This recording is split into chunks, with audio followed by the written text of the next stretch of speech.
All right, here's the other thing. You got to become a risk taker. Write that down. Vince Scott said, if you're not willing to risk, you can't grow. And if you can't grow, you can't become your best. And if you can't become your best, you can't be happy. And if you can't be happy, then what else is there? You know what? I saw Dr. Norman Vincent Peale 23 years ago. But for 13 years, I wouldn't take the chance. For 13 years, I was living in my comfort zone. For 13 years, I kept saying, Les Brown, you can't do that. Les Brown, you can't have that kind of audience. Les Brown, you don't have the oratorical skills. You don't have the knowledge. You don't have the money. I kept saying, I can't do that. There's an old African proverb that says, if there's no enemy within, the enemy outside can do us no harm. Bishop talks about the enemy in me. If there's no enemy within, how many of you know that you've been your own worst enemy? Raise your hands. So you've got to be willing to get outside your comfort zone. And no one could have told me that the willingness to get outside of my comfort zone, the willingness to fail, the willingness to try, to experiment, the willingness to take some chances, the willingness to do something I'd never done, that in the last 12 years, for 13 years I didn't do it. I convinced myself I couldn't do it. Then the last 12 years, I've earned in excess of $14 million. Let me tell you something, $14 million, a good garden and a healthy hog, and you can make it through the winter in Birmingham, Alabama. Do you hear me? No one could have told me I have 2 books, Live Your Dreams, and It's Not Over Until You Win. No one could have told me, born in an abandoned building on the floor, labeled educable mentally retarded, no college training. No one could have told me I would have produced 5 specials for public television.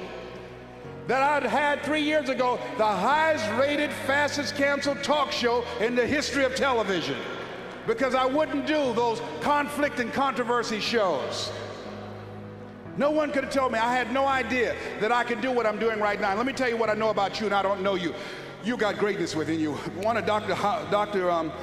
King's mentors, Dr. Howard Thurman, said something one night. I was reading and I couldn't sleep.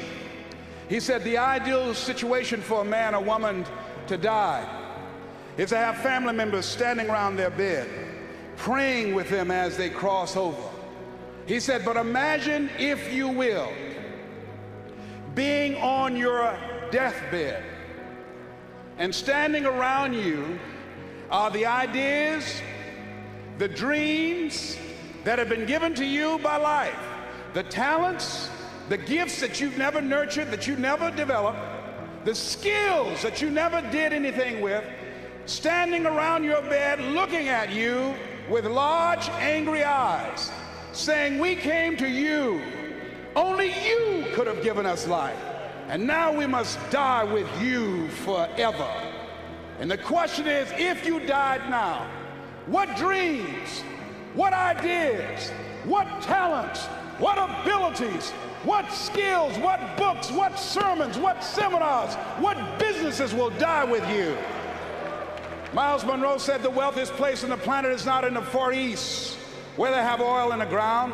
It's not in South Africa, where they have diamond mines. He said the wealthiest place on the planet is the cemetery, because there you'll find dreams not pursued, books never written, songs never sung, sermons never delivered, businesses never erected, talents never nurtured, skills never developed.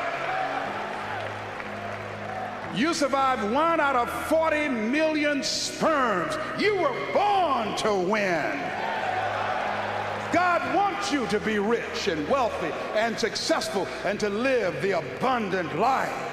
You must affirm that for yourself every day. So as you look at yourself and you look at your life and you look at your circumstances, as you work on your goals and your dreams, here's some things I want to give you. Write this down. Hold yourself to high standards. See, what if Bishop T.D. Jakes had decided when he first received the idea of the Manpower Conference that it could not be? What if he had allowed that idea to die? We would not be here. See, many of you here, you are pregnant with some ideas. I'm telling you what I know. I will leave here this afternoon, tonight, in 1 hour, doing what I'm doing now. In 1 hour, I'll earn in excess of $150,000. I had no idea that I had the capacity to do what I'm doing right now. You've got genius in you. You're made in the likeness and image of God. You've got greatness in you. You have some special stuff in you. You showed up with it.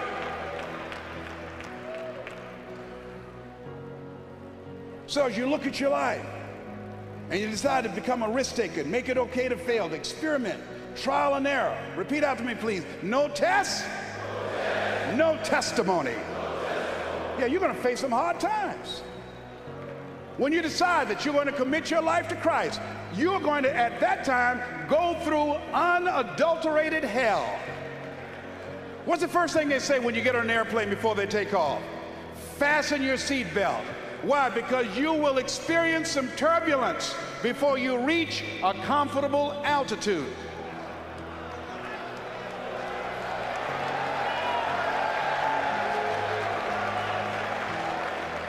Life was testing me when the man looked at me and said, "You have prostate cancer. Your tumor is too large to have the surgery. We're going to give you radiation seed implants." The most anybody's ever gotten was 90. They gave me 238. I went back 3 weeks ago. They checked my PSA level, which indicates the presence of cancer in your prostate area. 1 to 4 is normal. Beyond that is that you have cancer and it's spreading. When I first went a year ago, it was 6.1. When I went 3 weeks ago at Howard University Hospital, they gave me an MRI, it was 10.5. The guy said, "I'm sorry to tell you this." I said, "What do you mean?" "You're in the same situation that you were in when you came here." Here's something I heard. At Christ Universal Temple Church, at a restaurant, Bishop T.D. Jakes was praying for a lady in a wheelchair. And it's odd how things come to you. When he finished praying for the lady, I'm sure there were some questions were asked that weren't verbal, that if the prayer worked, why didn't she get up and walk? And what he said as he was walking away, healing takes first, he said, healing takes place first in the spirit.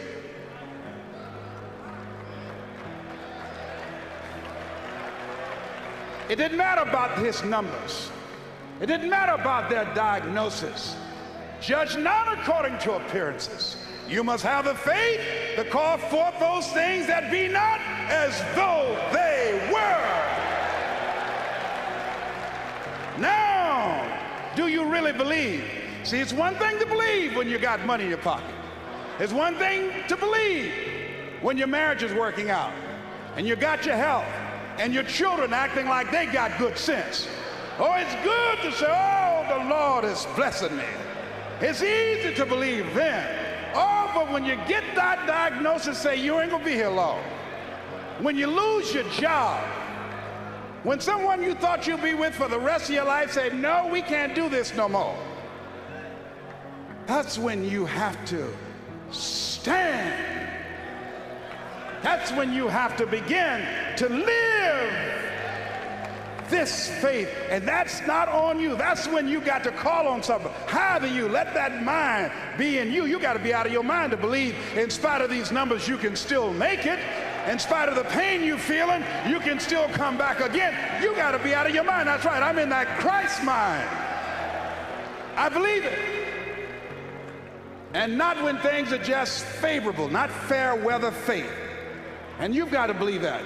When you're going out here with your ideas, with your products, with your services, and part of being successful is you got to hold yourself to high standards. I use Bishop Jakes as a model.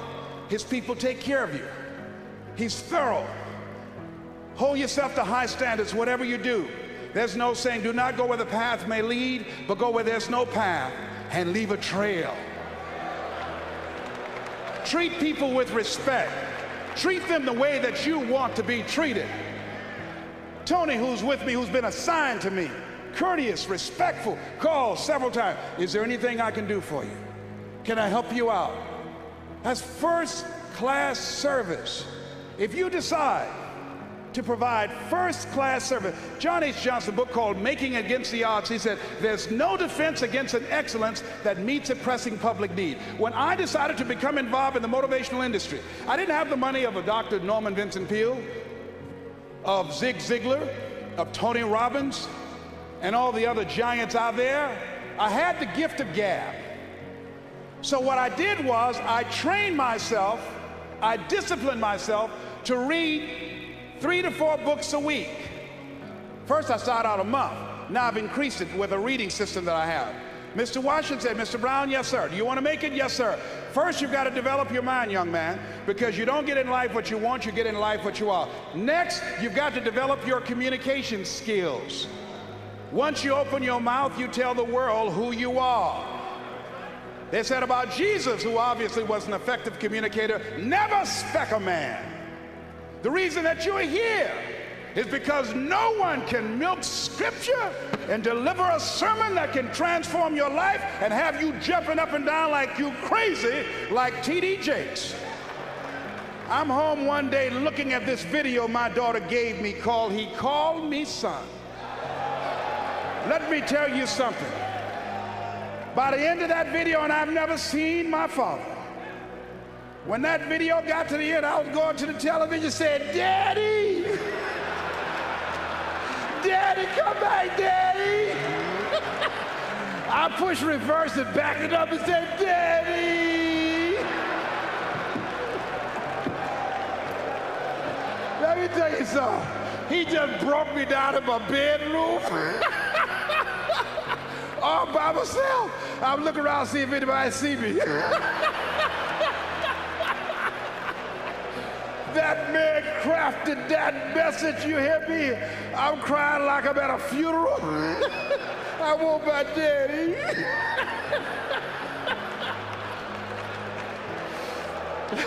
See, that's a gift. You hear me? That's a gift. People use his word anointed. They should not, only place I've ever seen it applicable is in his case. That's the only thing. I mean to tell you, I think I'm a good speaker, but this is a bad boy we got up in here.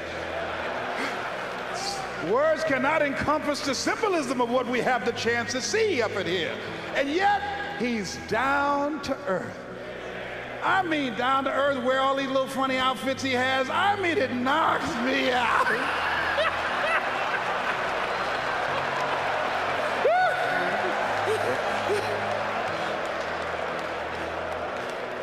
And let me tell you what my daughter said to me. My daughter, my oldest daughter, is on his advanced team. She said, you know what, I was listening to Dion last night, and I think I'm going to call Bishop Jake's daddy too. I said, I wish you would. I mean, I will throw you out here right now and break his leg till I calling him daddy. Now, I want you to write this down. Resilient, purpose-driven mindset. Resilient, purpose-driven mindset.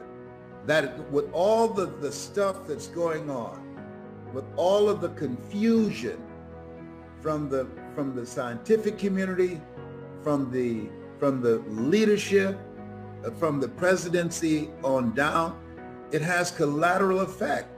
And there are so many people that's confused. You wear the mask so you don't have to wear the mask. Or if you have the coronavirus, you need to wear the mask so you don't give it to somebody else. And if you have it, you should stay in the house. They got all kind of things. If you make love, you should have the mask on. That is not romantic to me. And you know, I say, wait a minute, y'all coming all up in the bedroom. Okay, baby, put your mask on. Well, I'm gonna kiss you with my mask on.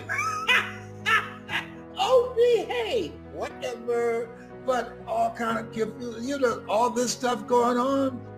And you could die from talking to somebody with a mask that's held under their nose. You know why my hair is like it and I'm looking like Kid and play like Kid from House Party?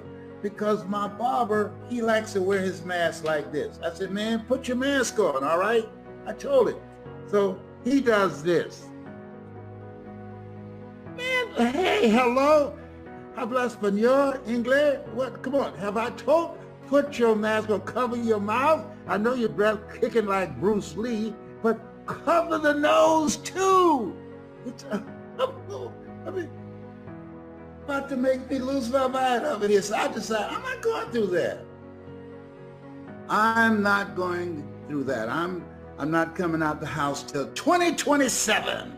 And I work on myself. I got some new squirrel friends. I'm bilingual. I speak squirrely. And I listen to motivational messages first thing in the morning. You want to listen to my voice. Go on YouTube. Find Les Brown speaking in the Georgia Dome. Find Les Brown. It's possible. And I tell the story about the bamboo tree. Find Les Brown getting unstuck. And I talk about Chicken Man. Listen to things. Listen to me. Listen to things that can build your mental resiliency. You want to have a resilient, purpose-driven mindset that will focus your mind on the goals that you want to achieve, on the things that you need to do to reinvent yourself, to rethink your life, to see whether or not you're on the path to becoming the next greatest version of yourself. And in order to get through this time, I mean, sometimes when I wake up in the morning, I said, this is still not a dream. This is crazy. People say, I'd like to come by and see you. Is that right? Okay, I'm on the first floor. We can talk through the window. Come on. I mean, just think about this. Every day when I see people with masks on looking outside my window, seeing the squirrels jumping from one tree to the other, they never lose their footing. That's why I learned squirrely. Tyrone, he's leading everybody. He's introducing everybody to me. He's the most motivated squirrel in my neighborhood. Les Brown is about to do his StreamYard or another Zoom. My kids say I've been in the house too long. I'm suffering from cabin fever. Whatever. So read 30 to 40 pages of something positive every day. Drill yourself. You say, well, I've listened to it. No. Listen to it until you're manifesting results. Faith comes by hearing and hearing and hearing.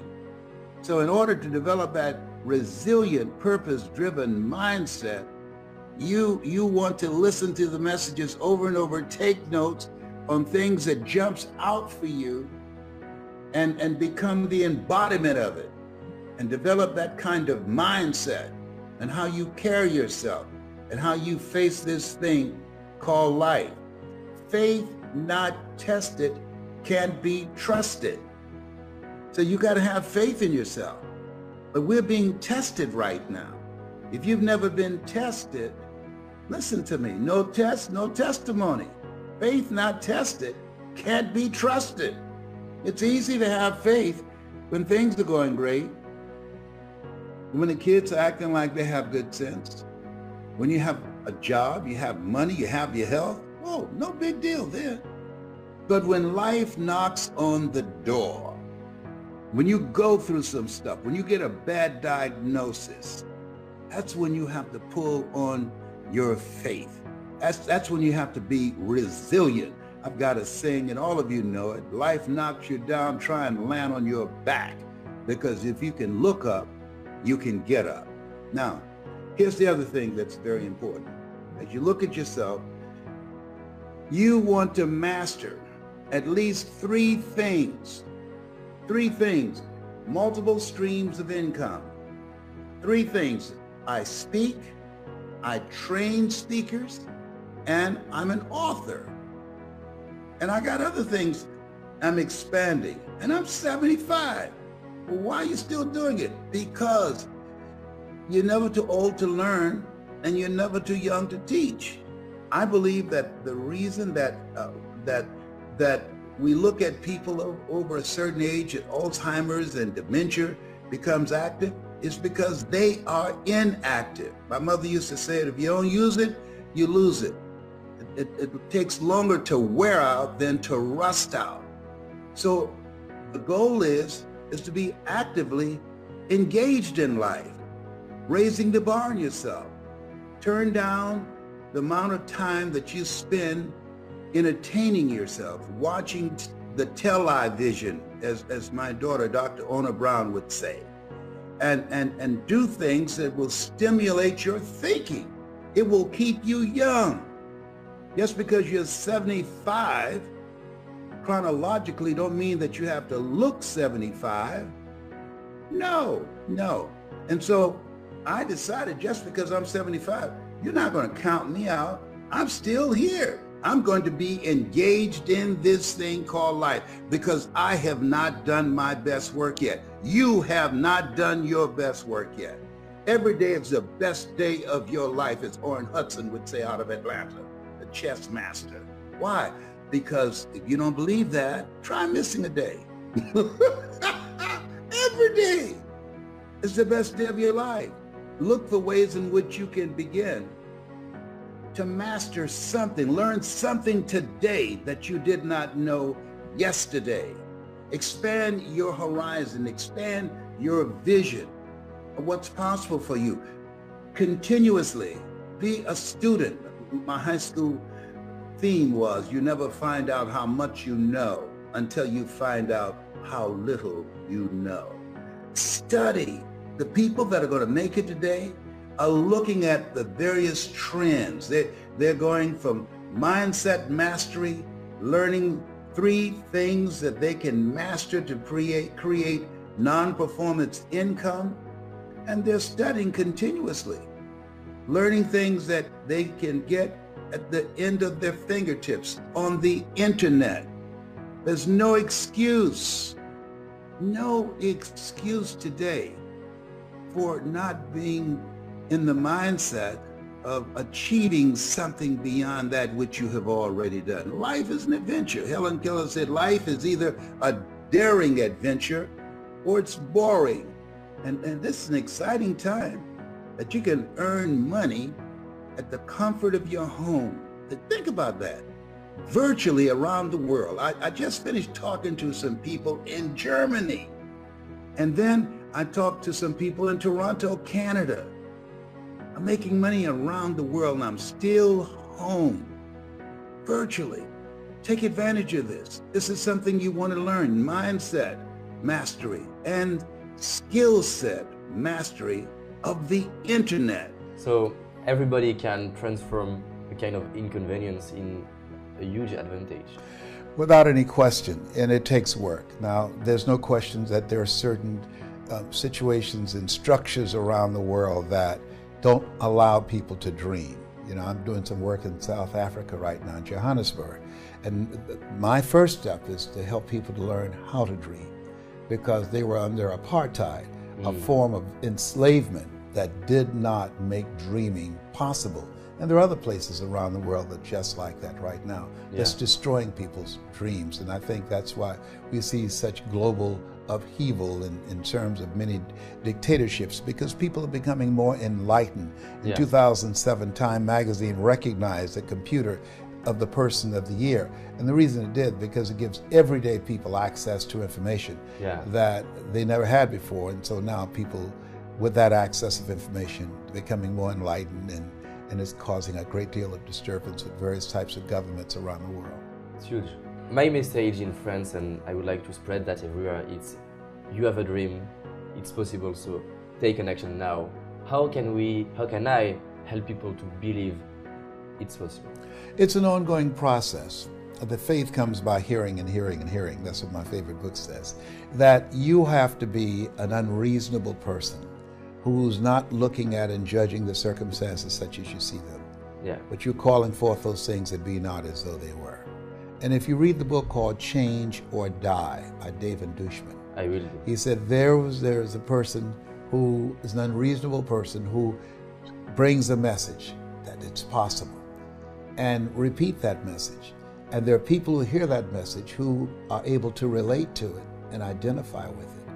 And then they begin to move from and develop a whole approach to life with that new level of enlightenment, that as he speaks or she speaks, it begin to give people a vision of themselves beyond their circumstances and their mental conditioning, and challenges them to begin to embrace some habits that cause them to make some new choices that will help them to carve out and become the architect of their future, as opposed to becoming volunteer victims. Great.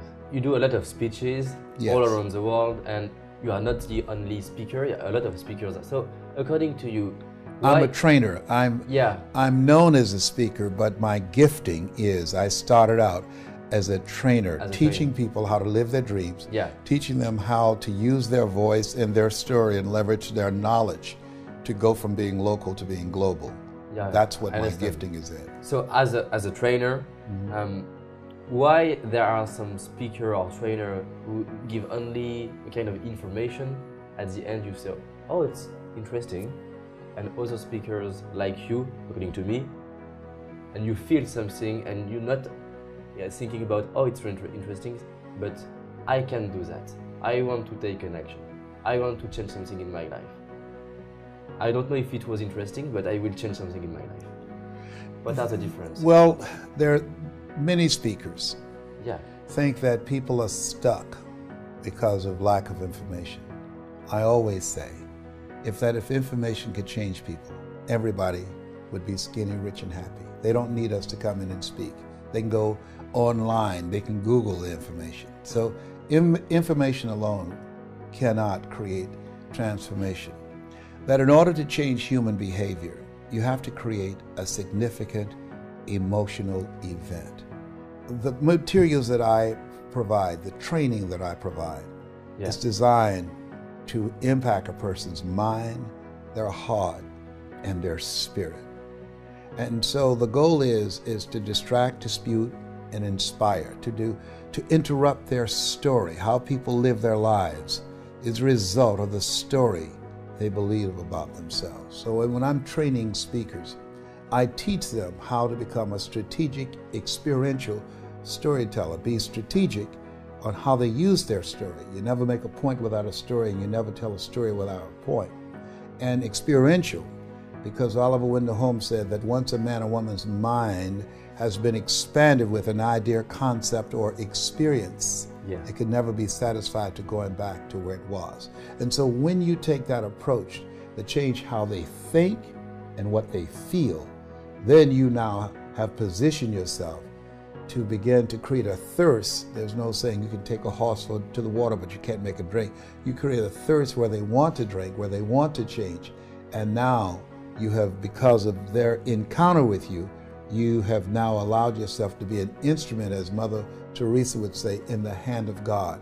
And now that person will begin to write a new chapter with their lives. So it's about how do we change the story that people believe about themselves that's been given to them by life, given to them by their circumstances. We learn between ages 0 and 5 what's available for us and what's not available for us. And based upon those experiences and the people around us and our environment, a word formulates in our mind.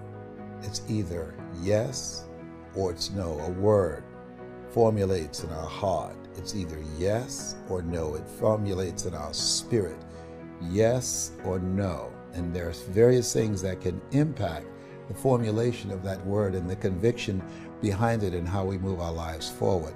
My goal, if the word is no, is to interrupt that word and to change it to a very affirmative yes. It's great. I love that. How to have a strong will? Because a lot of speakers are speaking about you have to have will, but how? Will is, that's why I talk about the mind, the heart, and the spirit. The reason we celebrate Nelson Mandela is that for 26 years they tried to control his mind. They were able to control his body. Yeah. But most importantly, they couldn't break his spirit. And so that deep down resolve, Yeah. that dimension that's available to all of us was explained to us in the book called Man's Search for Meaning, that Viktor Frankl, that there's a part of us that's always a part of us that's in our hands, that the irreducible essence of who you are, that either you say yes or no, not based upon the circumstances, not based upon the pressure that's applied, but based upon your conviction.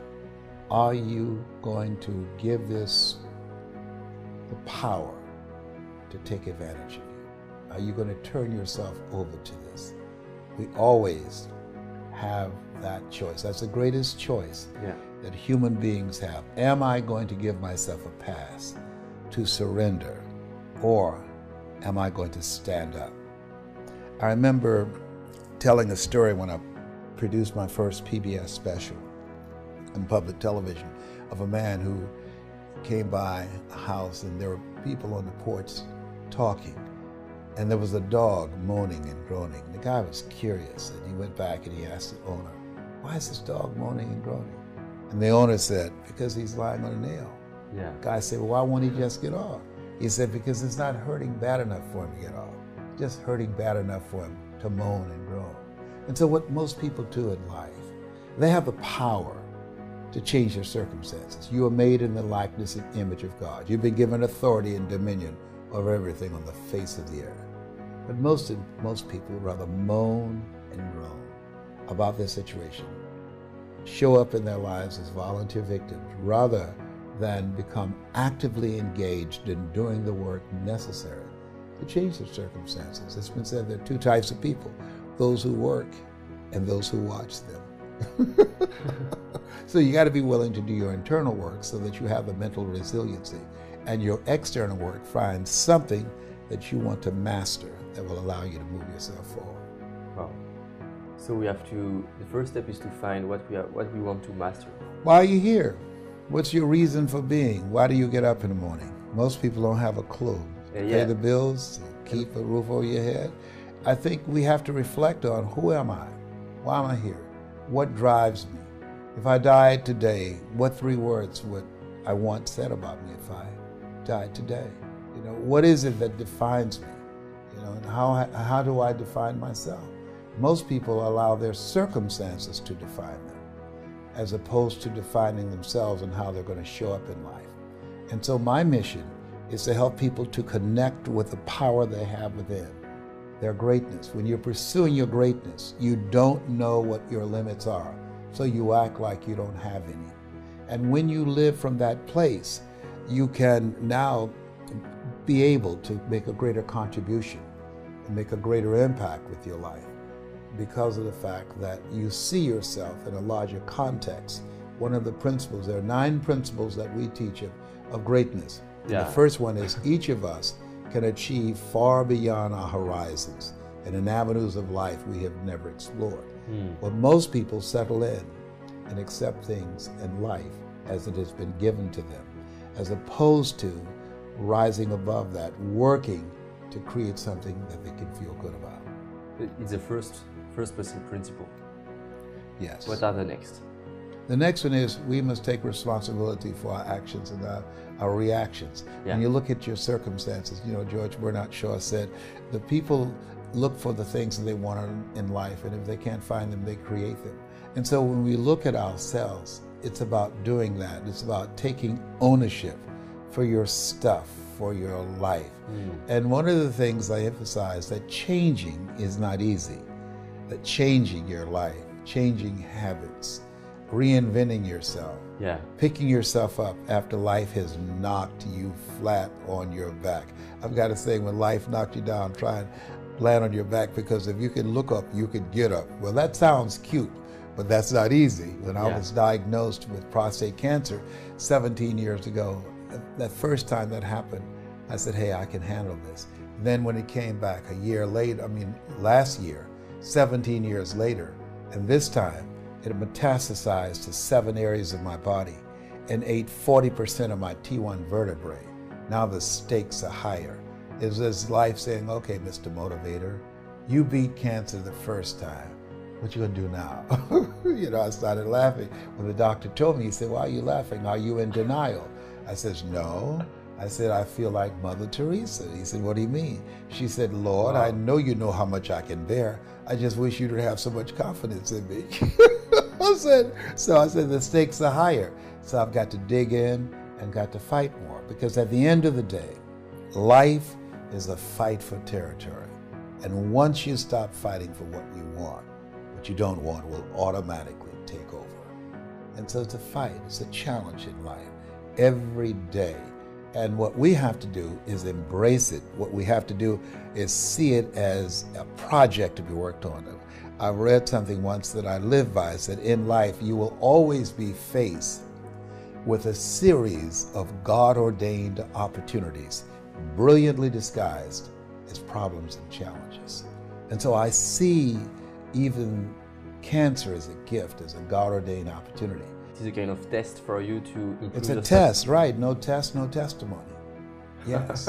Wow. And so you have to be willing to step up and handle it. Anybody can have faith, David.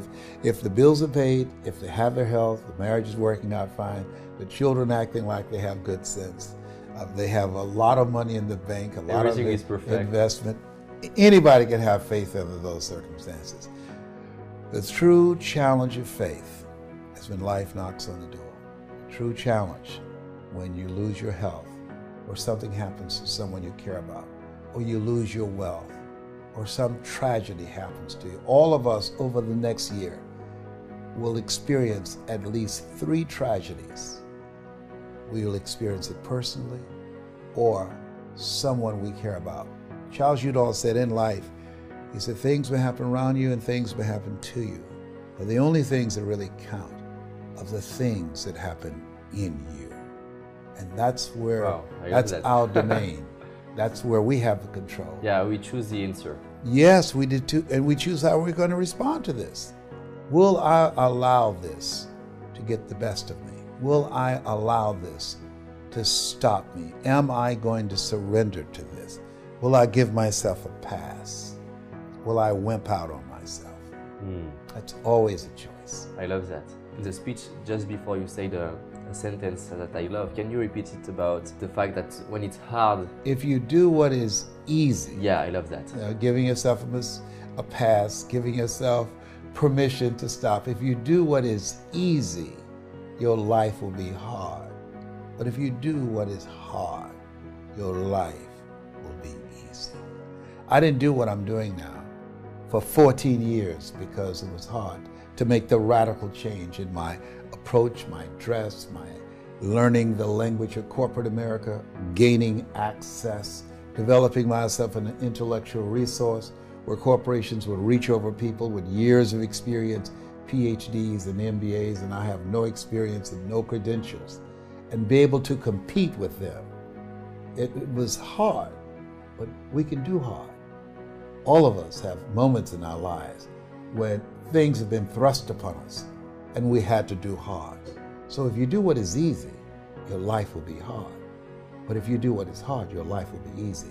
And so don't give yourself a pass. Don't run away from hard, because you can do hard. And through that, you discover a part of yourself that you would not know otherwise. Yeah, you are building your power when you have challenges and when it's hard. Yes, those things only happen through growth experiences, through challenges. If you go to the gym to work out and you don't feel any discomfort the next day, here's what we know: you haven't done anything. And so you got to challenge yourself. And you're going to get hurt. You know, Viktor Frankl calls it unavoidable suffering. Life is full of pain and disappointment.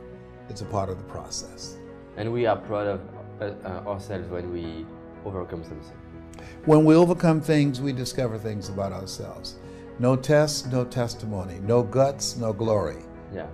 And I was doing a broadcast once, and a guy was coming up and he had crutches. He was coming up to be interviewed by me, and he missed a step and he fell.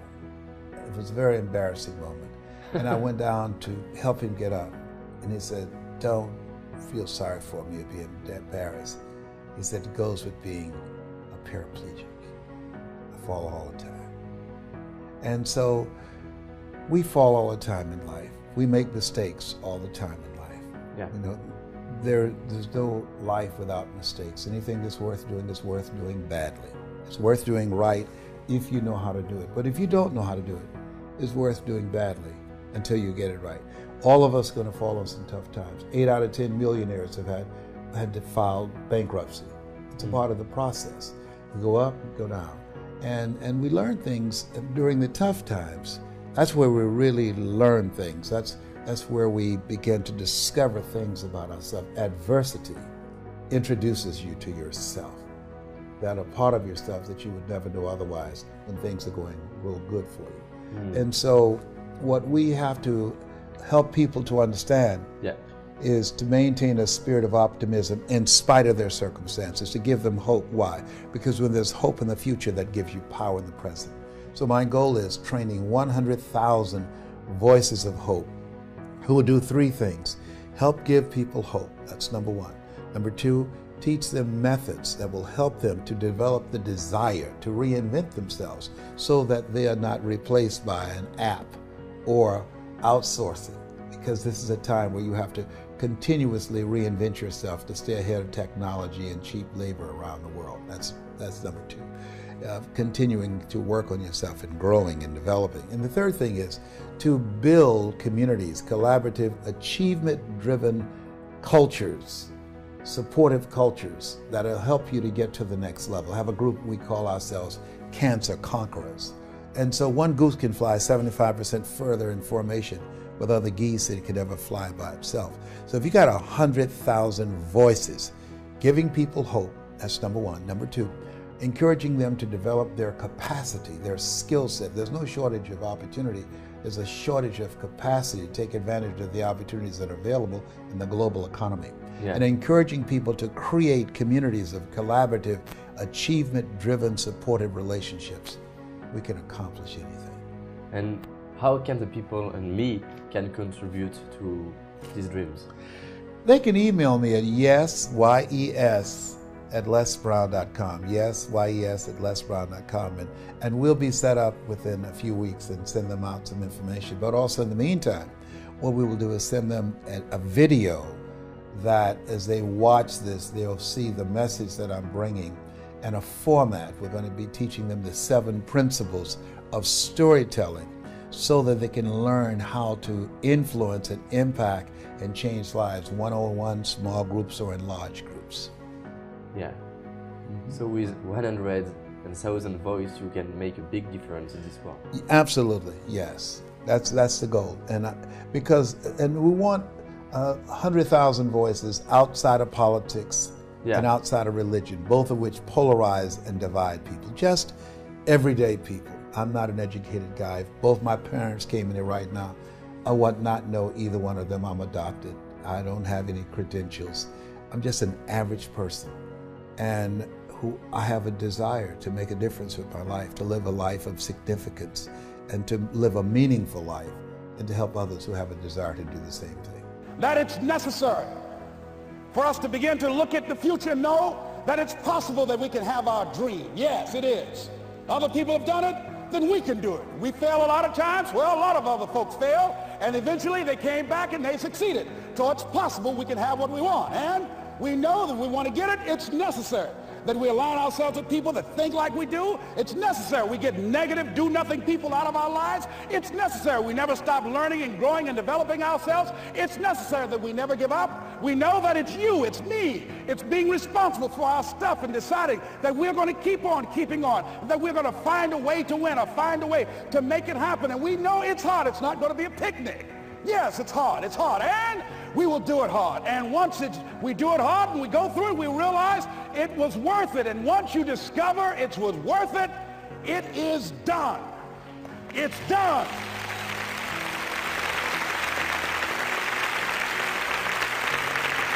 It's done, ladies and gentlemen, before it happens. Well, here's what I'm suggesting to you. That when you're working, you have a wall to break through. Let's say a friend of mine who runs a marathon, and he says, when he's running the 26-mile marathon, he said, let's say that hypothetically, that 18th mile is the wall. He said, Les, when you get there and you're running, he says, Everything in you is telling you to stop, to give up. Every muscle is aching. And you're saying to yourself, I can't do it. I can't do it. And you just keep on and you keep on and you keep on. It seems like you're moving at slow motion. And then eventually when you break through that 18-mile wall, then you know it's like done and you're on automatic and you glide on in and you know it's there. You know you're going to get to the finish line. And we've all had experiences where we were working on something and we knew it was possible. And we did those things that were necessary to bring it into reality. We took the responsibility to make it happen. Other people couldn't see it. A lot of people didn't believe it. You were attacked. You were criticized. People were opposing you, but you kept on doing it. It was hard. It was rough. It was difficult. But to you, it was worth it. And eventually you got to a level you know, can nothing stop me now. I'm on the move. I'm on the move.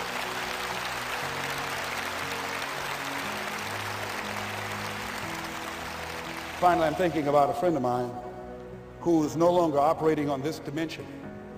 His name is Jack Boland. He had this vision of a church that would serve various types of needs for people. There's supportive needs and helping them in recovery from drugs and alcohol and whatever addictions that they might be involved in. And he was known for bringing in different kinds of speakers. And over a year ago, he was diagnosed as having cancer, and he announced to his congregation that he's going to be taking chemotherapy, and that it was a possibility that the cancer would go in remission, and he was optimistic about that. And sure enough, it did for a year. And one of the things Jack always talked about is that he wanted to have his funeral while he lived. And so he invited a few friends, Wayne Dyer and myself and a few other speakers.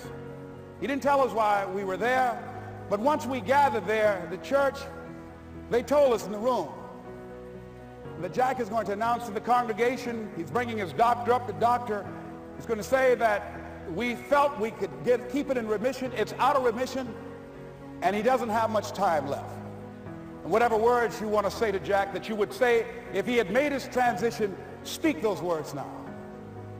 Well, we were shocked and we were somewhat stunned until Jack got there. They brought him in a wheelchair, and boy, was he courageous, and he had a strong smile, and they helped him up the steps, and he sat behind the podium. And each of us got up and we said a few things about Jack and the impact that he made on our lives. And he said, the doctor, after announcing that Jack didn't have long, he says, "Doctor," he said, "I accept what you say, but it's possible that does not have to be the case. But if it is, I will enjoy life to the very last breath I take, even the chemotherapy. I will enjoy that." And Jack did, ladies and gentlemen. And when they said that all of his vital organs were failing, they called his family and his close church staff to the hospital and said, "He's dying." And so they came and they all gathered in the room. And Jack at that time was unconscious. And he gained consciousness. And he looked at them and he said, with what strength he had, he said, "I want to thank you all for being here. You've been a great staff to me." He looked at his sons, his daughter. He said, "You've been a great family." He said, "Don't feel sorry for me." He said, I'm ready to go. I'm looking forward to the next adventure." And he sat there for a little while, laid there, and he closed his eyes, and he lost consciousness. About an hour and a half later, he opened his eyes, and he looked at them. He said, "This is embarrassing. I'm not dead yet." They were laughing through their tears. They said, "Jack, you are a character." He said, "Hey, I hate giving up this kind of control." So they predicted that Jack would die at the end of February. And then on the 2nd, they said, he won't see the light of day. He will be dead by morning. Ladies and gentlemen, Jack died on March 4th.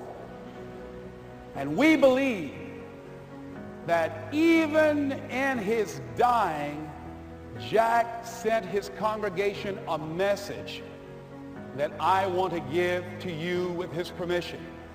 March 4th is the day he died, and we believe Jack was saying, March 4th.